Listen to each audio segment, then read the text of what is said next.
ബംഗ്ലാദേശിൽ താരിഖ് റഹ്മാന്റെ നേതൃത്വത്തിൽ പുതിയ സർക്കാർ ഇന്ന് സത്യപ്രതിജ്ഞ ചെയ്യും. വൈകിട്ട് 4 മണിക്ക് നടക്കുന്ന സത്യപ്രതിജ്ഞയിൽ ഇന്ത്യയെ പ്രതിനിധീകരിച്ച് ലോക്സഭാ സ്പീക്കർ ഓം ബിർള പങ്കെടുക്കും. വിവരങ്ങളുമായി വിസ്മയ പ്രകാശ് ചേരുന്നു. വിസ്മയ, പുതിയ സർക്കാർ ഇന്ന് അധികാരമേൽക്കുകയാണ്. കൂടുതൽ വിവരങ്ങൾ എന്തൊക്കെയാണ്? ഷെയ്ഖ് ഹസീനയുടെ പതനത്തിന് ശേഷമുള്ള ആദ്യ പൊതു തെരഞ്ഞെടുപ്പിൽ വിജയിച്ച ഒരു പുതിയ സർക്കാർ ഇന്ന് സത്യപ്രതിജ്ഞ ചെയ്യുകയാണ്. ഇന്ന് വൈകിട്ട് 4 മണിയോടെയാണ് സത്യപ്രതിജ്ഞ ചെയ്യുക. ബംഗ്ലാദേശിലെ പാർലമെന്റിലെ സൗത്ത് പ്ലാസയിലാണ് ഈ ഒരു സത്യപ്രതിജ്ഞ നടക്കുക. എന്തായാലും ഈ ഒരു പ്രതിജ്ഞയിൽ 13 രാജ്യങ്ങളുടെ നേതാക്കന്മാരെ അടക്കം ക്ഷണിച്ചിട്ടുണ്ട്. അതായത് ഇന്ത്യ, ചൈന, പാകിസ്ഥാൻ അടങ്ങുന്ന ഈ ഒരു 13 രാജ്യങ്ങളുടെ നേതാക്കന്മാരെ ഈ ഒരു സത്യപ്രതിജ്ഞ ചടങ്ങിൽ ക്ഷണിച്ചിട്ടുണ്ട്. അതുപോലെ തന്നെ ബംഗ്ലാദേശ് ഇടക്കാല സർക്കാരിൻ്റെ മുഖ്യ ഉപദേഷ്ടാവായ മുഹമ്മദ് യൂനുസിനെ അടക്കം ഈ ഒരു സത്യപ്രതിജ്ഞയിലേക്ക് ക്ഷണിച്ചിട്ടുണ്ട്. ഇന്ത്യയുടെ കാര്യത്തിൽ പറയുകയാണെങ്കിൽ ഇന്ത്യയെ പ്രതിനിധീകരിച്ച് ലോക്സഭാ സ്പീക്കറായ ഓം ബിർളയാണ് സത്യപ്രതിജ്ഞാ ചടങ്ങിൽ പങ്കെടുക്കുക. പ്രധാനമന്ത്രി നരേന്ദ്രമോദി ഒരു കൂടിക്കാഴ്ചയിൽ, അതായത് ഫ്രാൻസ് പ്രസിഡന്റുമായുള്ള ഇമ്മാനുവൽ മാക്രോണുമായുള്ള കൂടിക്കാഴ്ചയിൽ ആയതിനാൽ തന്നെ പങ്കെടുക്കാൻ സാധിക്കില്ല എന്ന് ഇന്നലെ തന്നെ അറിയിച്ചിരുന്നു. അതുകൊണ്ട് തന്നെ ഓം ബിർളയാണ് ഈ ഒരു സത്യപ്രതിജ്ഞാ ചടങ്ങിൽ ഇന്ത്യയെ പ്രതിനിധീകരിച്ച് പങ്കെടുക്കുക.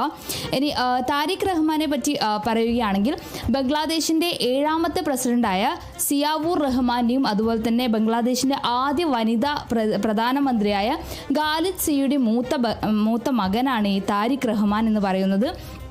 അതുപോലെ ബംഗ്ലാദേശ് നാഷണലിസ്റ്റ് പാർട്ടി പൊതുതെരഞ്ഞെടുപ്പിൽ വിജയിച്ച ബംഗ്ലാദേശ് നാഷണലിസ്റ്റ് പാർട്ടിയുടെ ചെയർമാനാണ്. 2026 മുതൽ ജദിയ സംസദിൻ്റെ അംഗവുമാണ് ഇദ്ദേഹം എന്ന് പറയുന്നത്. ഈ ഒരു 2008 പൊതുതെരഞ്ഞെടുപ്പിൽ അവാമി ലീഗിൻ്റെ വൻ വിജയത്തിന് ശേഷം തൻ്റെ സുരക്ഷയെക്കുറിച്ചുള്ള ആശങ്കകൾ പങ്കുവെച്ച് US സ്വയം നാട് കടത്തുകയായിരുന്നു ഈ ഒരു താരിഖ് റഹ്മാൻ എന്ന് പറയുന്നത്. പിന്നീട് ഈ ഒരു ഷെയ്ഖ് ഹസീന സർക്കാരിൻ്റെ കാലത്ത് അഴിമതി, അതുപോലെ തന്നെ കൈക്കൂലി, കള്ളപ്പണം വെളുപ്പിക്കൽ, നിയമവിരുദ്ധമായ സ്വത്ത് സമ്പാദനം, ഗ്രനേഡ് ആക്രമണങ്ങൾ എന്നിവയുൾപ്പെടെ ഒന്നിലധികം കുറ്റങ്ങൾ അദ്ദേഹത്തിനെതിരെ ചുമത്തിയിട്ടുണ്ടായിരുന്നു. 2007 ശേഷം ആകെ 84 കേസുകളാണ് അദ്ദേഹത്തിനെതിരെ ഫയൽ ചെയ്തത്. എന്നാൽ പിന്നീട് 2024 അവാമി ലീഗ് സർക്കാരിൻ്റെ പഠനത്തിൽ കുറ്റങ്ങളൊന്നും ചെയ്തില്ല എന്ന് കണ്ടെത്തുകയും കുറ്റവിമുക്തനാക്കുകയുമായിരുന്നു.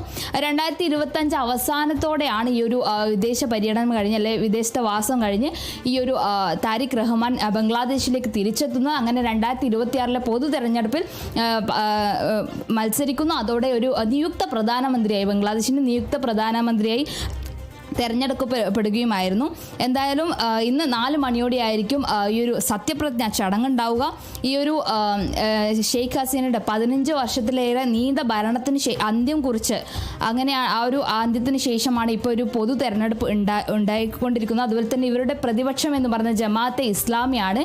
ഈ ഷെയ്ഖ് ഹസീനയുടെ അവാമി ലീഗ് എന്ന പാർട്ടി ഈ ഒരു തെരഞ്ഞെടുപ്പിൽ പാർട്ടിക്ക് മത്സരിക്കാൻ കഴിഞ്ഞില്ല.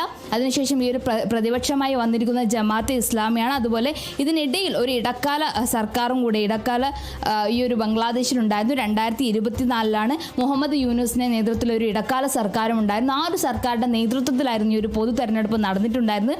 എന്തായാലും ഇന്ന് വൈകുന്നേരം 4 മണിക്കായിരിക്കും ഈ ഒരു സത്യപ്രതിജ്ഞ ചടങ്ങ് ഉണ്ടാവുക.